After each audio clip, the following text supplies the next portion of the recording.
Hello fellow fish keepers, and welcome back to another episode of Tam Talks Tanks. Today I'd like to talk about the things that I wish that I knew before I set up my aquarium.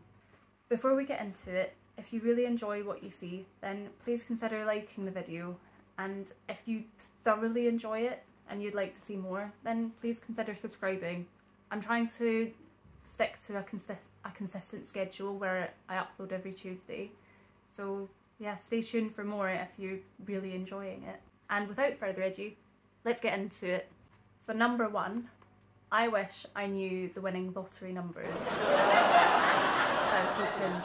Let me try again. Number one, sand is the GOAT substrate, and I'm not talking about livestock. I'm saying that sand is the greatest of all time substrates, and I only wish that my sand was just a little bit finer, that it wasn't quite so coarse, because I have very coarse sand in this aquarium, which is fine, but it's so coarse that it could kind of be classified as a fine gravel, and sand really is the best. And the reason why I love sand so much is because I talked about it in a previous video, where if you go to the beach and you start stomping on the sand where it meets the water, you find that it becomes a little bit jellified, and then as you keep stomping down on it, your foot gets stuck in that sand and it gets pulled further and further down, and the more that you try to pull your foot out, the more your foot gets sucked in. And the same sort of thing happens with your fish's waste, like poo. As you'll be able to see, I have a layer of mulm on the substrate layer of my aquarium, which it's not the be all and end all, it's not going to kill my fish, but I'd rather it wasn't there, and I don't want to spend ages like hoovering it up and things, so I wish that I'd set up my tank with a slightly finer substrate. Number two, plants are great, but not all plants are created equal. So I like to categorise plants into three types. There's more to it, but for our purposes, three types. You've got your floating plants, your stem plants, and your root feeding plants. So I've got an example for each. You've got duckweed as the floating plant, Ludwigia glandulosa as my stem plant, as my predominant stem plant, and I really like cryptocorynes as my heavy root feeders, but each of them do a different job in the tank. So root feeders grow a lot more slowly than the other two types of plants, but they have an important job of making sure that nutrients don't build up in the substrate layer, because as we just discussed, your nutrients, your poo, your fish poo, should get trapped by the sand and be pulled down into the soil layer, where it will get nummied up by your heavy root feeders. They don't grow so quickly, but they do a very important job, and they look lovely, so thumbs up from me. I really like stem plants because they do a fantastic job of sucking up nutrients from the water column, and like their heavy root feeding cousins, like the cryptocoryne wente here, they provide a really good bit of shelter for the fish. But the best plants for removing nutrients from your water column, in my opinion, are your floating plants. Like, my favourite floating plant at the moment is duckweed, and I know it's controversial, some people hate duckweed. Duckweed is truly the Marmite of the aquarium hobby, but I love it because sure, when I do maintenance, when I have to plunge my arm into the water and I pull it out, I become a swamp monster because the duckweed sticks to me and it's impossible to remove, and once you have duckweed, you always have duckweed, you don't get rid of duckweed. But I love it, it's so great. It's a trade-off. I would rather be a swamp monster from time to time and have less maintenance to do, rather than have no duckweed and not be a swamp monster and have to do lots and lots of water changes. this is better for me, in my humble opinion. And I like the look of it, and it provides a canopy for your fish so that they feel protected against predators and the likes. Because when you think about it, fish aren't really domesticated. They still have their wild animal brains. They are predominantly focused on their own survival. They don't know when they're going to get their next meal. They think that they're under attack from herons and other fish and other types of birds and just people walking by the tank. They'll get scared. So having a canopy blocking out some of that bright light, that helps them to feel so much more secure. And so do the other plants. But I do find that having a duckweed canopy helps. And it doesn't have to be duckweed. I just like duckweed. I really want to get red root floaters at some point, but I can't find any locally, so it is what it is. I'm happy with duckweed at the moment. But believe it or not, I didn't used to have duckweed when I set up this tank. I see a massive difference in the behaviour of my panda corydoras compared to when I set it up. I mean, my panda corydoras weren't healthy when I brought them home the first time, but that's a whole different story that we'll get into later. It's amazing the difference that it makes to have floating plants. I would thoroughly recommend them. They're also fantastic because the reason they grow so well and why they're sort of a pest in the aquarium hobby sometimes is because they have essentially unlimited access to CO2.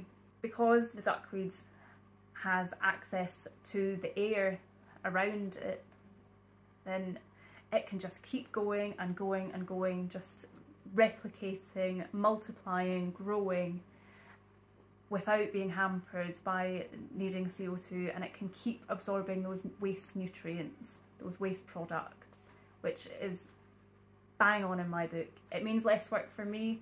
All I have to do is scoop it out from time to time. I wish I'd known about it sooner so that I didn't have to work so hard in the beginning. A more controversial take coming up.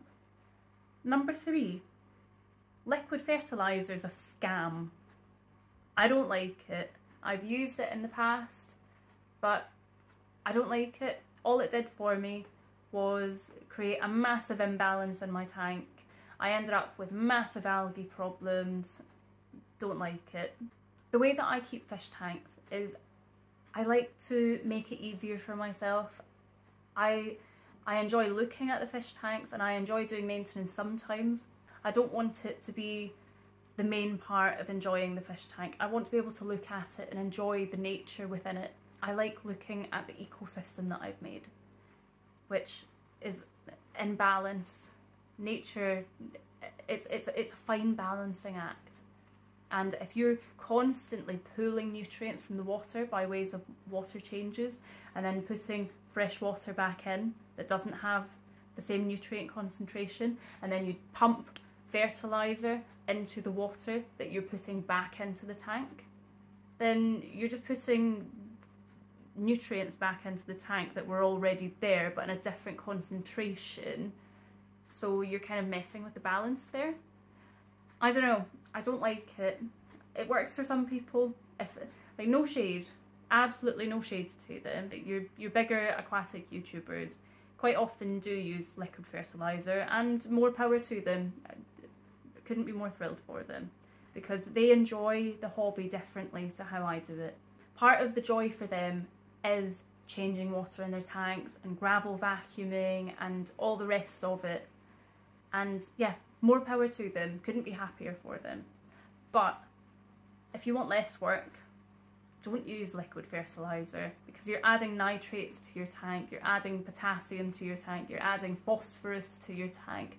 And if you're feeding your fish semi-regularly, you're already putting nutrients into your tank. You don't have to pull out nutrients to just put nutrients back in a different concentration.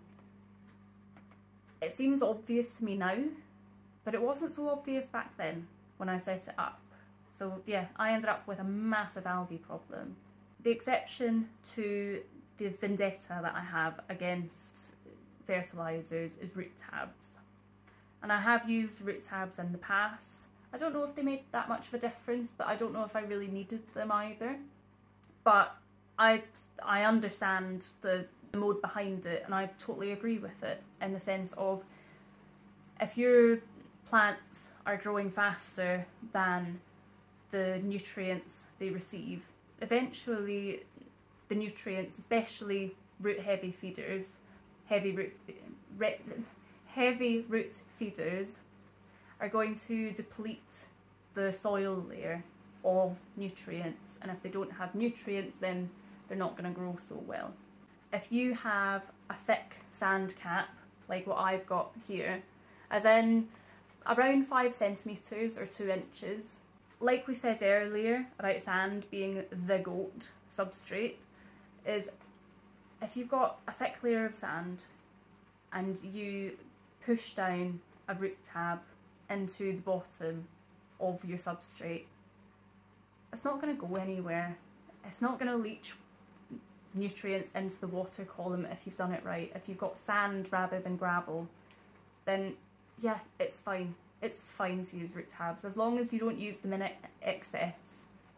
I've not experimented with root tabs that much because I've got a lot of soil in this tank, so I've not had to use them, but I can see myself using them from time to time. The main issue with fertilisers is too much, an excess of nutrients within your water column. If you've got nutrients in your substrate layer, it's fine. It's not going to leach up if you've got a good sand cap. Instead of using liquid fertilisers, I would keep an eye on your parameters. I would do fewer water changes, and I know it's controversial because the general rule of thumb, especially for beginner fish keepers, is to do a 20% water change every week.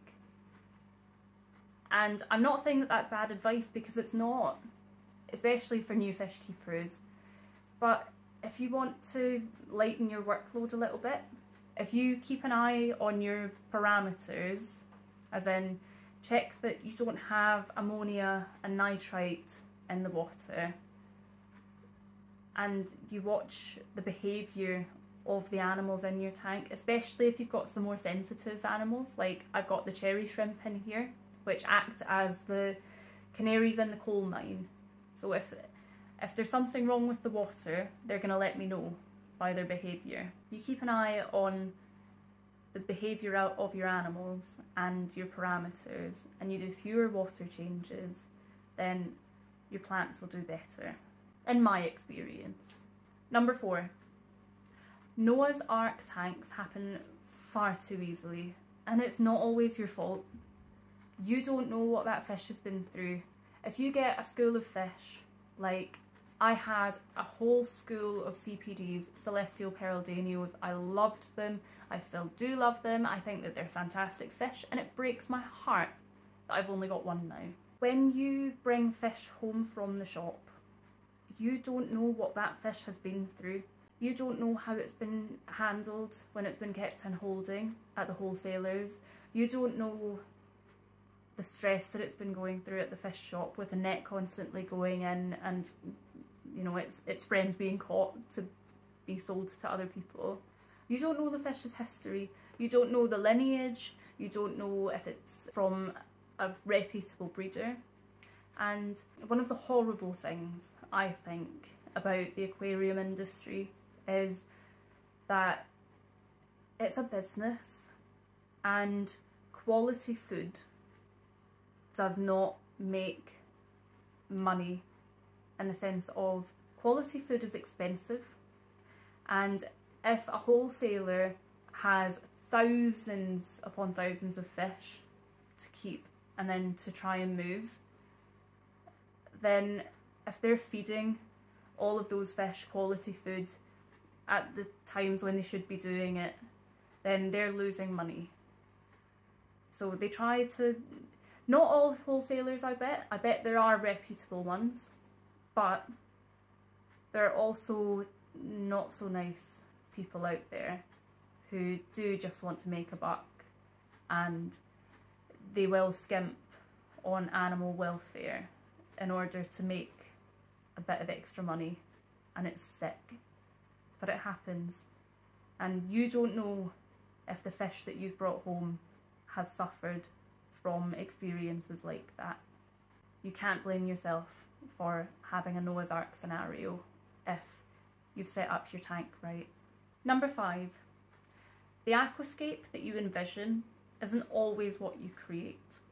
And that's down to many factors, such as the cost of your materials, like your equipment. So your tank, like if you have a larger tank, then it's going to cost more. The cost of your filtration, if you choose to use it, rather than just plants. I have filtration. I do think it's nice to have both, especially when you're keeping like fish rather than just invertebrates. For your heater, the cost of spares, cost of your hardscape, like rocks are so expensive. Driftwood is so expensive. Substrate can be really expensive. Just the whole hobby is really expensive and it sucks so much. When I envisioned my tank, I had it planned out. I have a drawing somewhere, but I don't know where it is. But I had it all planned out. I was going to do a rockery at the back. So these rocks here are lovely. I was going to have more of them. I was going to have a whole wall of rocks at the back, kind of going halfway up the tank, all across. I was going to have a sort of garden at the top of it with most of the plants in the tank, and it was going to be lovely. I was going to have the tree trunk on top of the rocks and the roots coming down and little rootlets coming through the rocks and everything. And it didn't happen because, largely because of the cost of the materials. Rocks are stupidly expensive. If you can go out into nature and find yourself some good looking rocks that you're happy to have in your tank, I implore you to do it. And the same with your driftwood. I implore you to use what's around you, because it is stupidly expensive to set up a tank with things that you buy. It is stupidly expensive. Daylight robbery, really. And the other thing to consider cost-wise is if you're setting up a large tank, you're going to need a lot of plants, like a lot of plants. And things like your heavy root feeders, they are slow growers, so you'll probably need more of those. Your stem plants, there's a trick to stem plants actually. If you get a bundle of stem plants, you can cut the costs by just cutting them in half. And literally, and it sounds barbaric, and you will have short little plants. But at the same time, they're going to grow back. It's how they propagate them. And you just plant what you've cut. You end up with double the amount of stem plants that you'd bought. So yeah, it just means that you're going to have to be a bit more patient when it comes to growing the plants. But if they're there already, then it's just a matter of time. Having said that, if you get a smaller tank, then you're going to need a smaller tank, so that's going to be cheaper. You're going to need a less powerful filter, so that's going to be cheaper. You'll need a less powerful heater, so that'll be cheaper. You're going to need fewer rocks, you're going to need fewer plants, you're going to need less driftwood, which is going to save you a lot of money. So if you think that your budget's quite tight, but you would like to still dive into fish keeping, I would recommend probably somewhere between 10 and 20 gallons as a good starting size, or even 5 gallons, or about like 20 litres. That's a pretty good size for just if you want to have a tank in your bedroom or something, just to enjoy a little slice of nature. It's better to have a smaller slice of nature that looks lovely compared to a big tank that looks completely barren and awful and just makes you sad when you look at it. A smaller tank is easier to set up, so it's more likely to make you smile when you look at it. So it's sort of, yeah, pros and cons. You have fewer choices when it comes to what fish you can keep and how many fish you can keep with a smaller tank, but it is easier to set up and it is easier to maintain in a sense. A big tank is more stable, but at the same time, if you heavily plant a small tank, like I've got a shrimp bowl that's doing so well at the moment, and I've redone it once because I just got bored of it. But yeah, it's doing so well. It's only about 11 litres or about 2 gallons. Yeah, size isn't everything. So yeah, set up a small tank if funds are an issue. That would be my biggest bit of advice there. Availability of materials as well is another issue. It was so awful going from shop to shop hunting high and low for the rocks that I managed to acquire for this tank. Sometimes stuff is just so hard to come by and you've just got to make do with what you have and what you can find. Another thing to consider is the maintenance aspect of the aquarium. So when I said before in previous videos about creating a tank that you can afford to neglect, is the maintenance part of fish keeping, because life does get in the way. At the moment, but when I set up this tank, I had so much time. I mean, I was working, but when I wasn't working, I was just doing fish stuff. I had so much time, I had so much energy, but now life has changed in a positive way, but it has changed. And now I don't have so much time on my hands. So thankfully, I had the foresight to set up my aquarium to be able to be neglected, in the sense of if I don't manage to feed the fish for a week, then they're not going to starve because they're still able to eat, because there's a food web within this tank. You can't see it, you can't see them, but there's loads of copepods and ostracods and the likes in this tank, so the fish have plenty of food. Something that I didn't think about was, if you look back at my previous videos, you'll see that there's a camber to the substrate layer. There's a slope, and now it is awfully flat. When I set up the slope, I put in a lot of gravel at the back. I put in a layer of rocks, lava rock to give it some height and gravel to give it some height, and then I capped it off with some sand, and I thought, lovely, it looks amazing. I planted it all out. Like I put in Rotala and Alternanthera and Ludwigia just at the back to hopefully see them grow, and as you can see, it didn't work. It didn't work in the slightest. Yeah, so I knew that the way that I'd set it up, there's better ways of doing it, but I didn't want to do it. I was lazy. I was really lazy. And so when I set up my slope, I knew that it would eventually flatten out, but I didn't realise that it would flatten out quite so quickly. And I've had to put it back a few times now. So as you can see, all this gravel was from the back of the tank, and it's fallen forwards, and I don't like it there. I like a little bit of gravel, but not like this, because this catches the fish poo and the waste, and it kind of just holds on to it. It doesn't let it go anywhere, like if it was sand, and that will lower my water quality, which I'm not so much of a fan of. So if I was to redo this tank, which I would love to do it, I would love to tear this down and start it again, knowing what I do now, I would not put a slope in. As I've said, there's ways to do it that won't have your substrate come forward and flatten out, but I can't be bothered with it. My life has changed now, and I don't have the time for the maintenance of that. So yeah, I would just have it flat at this point and just make it interesting in different ways. Yes, a slope will add depth to your tank, but if you don't do it right, then that depth is only going to last for so long, and then it's not going to be what you envisioned. And lastly, so 5.5, I guess, because it's kind of related, is Aquascaping and fish keeping in general is a skill.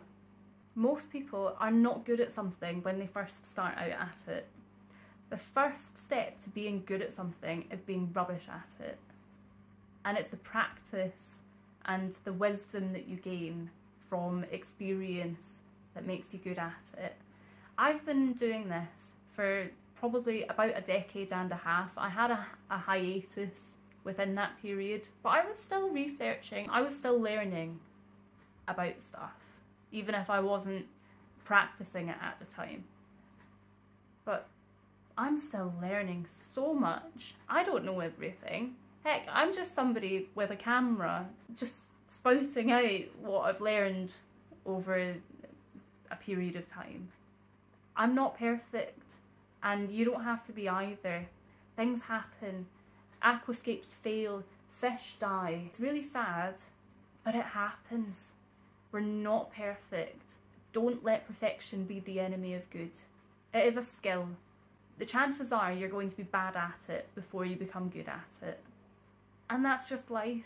There are going to be times in life when we fall, and we've just got to get up and keep going. If you fall over, you don't just roll over and say, "Oh world, please just take me and end it all." No, you get back up onto that horse and you keep going. If something happens in the hobby that really cuts you down, don't give up. If you look back at my earlier videos, before I learned how to edit properly, I had the Great Panda Corridora massacre, 2 of them. And it was horrible, and I was in literal tears. I am crying in the videos because I'm so upset. It's horrible. It's heartbreaking when things like that happen. You can't let it get you down. Look at the tank now. Look at these guys now. Don't let it get you down. So those are the 5.5 things that I wish I knew before I set up this fish tank. If you've got anything that you'd like to share, please leave it in a comment down below so that other people can learn from your example. And on that note, I'm so grateful to each and every one of you who have subscribed, who have decided to tune in and keep watching and be a part of the community. I cannot believe that over the last week we've made it to 600 subscribers within the community. I'm in total awe. I remember when I started the channel and I had 7 subscribers, and it was like my fiance, my parents, my brother, and a few friends. I cannot believe how much it's grown so quickly, and I'm so grateful because you are the community. Like I said, I'm just somebody with a camera. I'm just chatting here. If you weren't part of this, then there'd be no community. And I'm so grateful to everybody who leaves a comment and who has a question to ask, because I'm a firm believer that, especially when it comes to keeping livestock, animals, pets, what have you, I'm a firm believer that there is no such thing as a stupid question.